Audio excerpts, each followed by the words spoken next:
అద్దంకి నియోజకవర్గ కూటమి ఎమ్మెల్యే అభ్యర్థి కొట్టిపాటి రవికుమార్ నామినేషన్ ఆడంబరంగా జరిగింది. సిగరకొండ దేవస్థానం నుంచి కూటమి శ్రేణులు భారీ ర్యాలీ నిర్వహించి కొట్టిపాటికి ఘన స్వాగతం తెలిపారు. తాను ఇప్పటికే 4 సార్లు ఎమ్మెల్యేగా గెలిచినానని, 5వ సారి పోటీ చేస్తున్న తనను ప్రజలు భారీ మెజార్టీతో గెలిపిస్తారన్న ఆశాభావం వ్యక్తం చేశారు కొట్టిపాటి.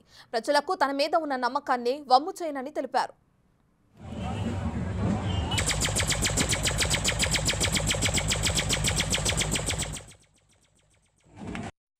కూటమి అభ్యర్థిగా నేను ఇవాళ నామినేషన్ వేయడం జరిగిందనమాట.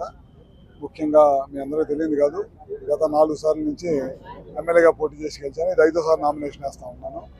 నా ప్రజలు, అద్దంకి నియోజక ప్రజలు నమ్మకాన్ని ఏమాత్రం కూడా వమ్ము చేయకుండా ఖచ్చితంగా నిలబెట్టుకుంటాను. అదేవిధంగా నాతో పాటు ఇవాళ నామినేషన్లో వేలాదిగా వచ్చేసిన నియోజక ప్రజలందరూ కూడా పేరు పేరున నా ధన్యవాదాలు తెలియజేసుకుంటూ, మా నాయకుడు చంద్రబాబు నాయుడు గారు, అదేవిధంగా పవన్ కళ్యాణ్ గారు, బీజేపీ నాయకులు మోడీ గారు నాయకత్వంలో ఖచ్చితంగా రాబోయే రోజుల్లో ఆంధ్ర రాష్ట్రంలో చంద్రబాబు గారి నాయకత్వంలో ఖచ్చితంగా 175-160 సీట్లు కొడుతుంది. అట్లానే కేంద్రంలో కూడా ఎన్డీఏ పరిపాలన 400 సీట్లతో అక్కడ కూడా మోడీ గారు గెలుస్తున్నారు.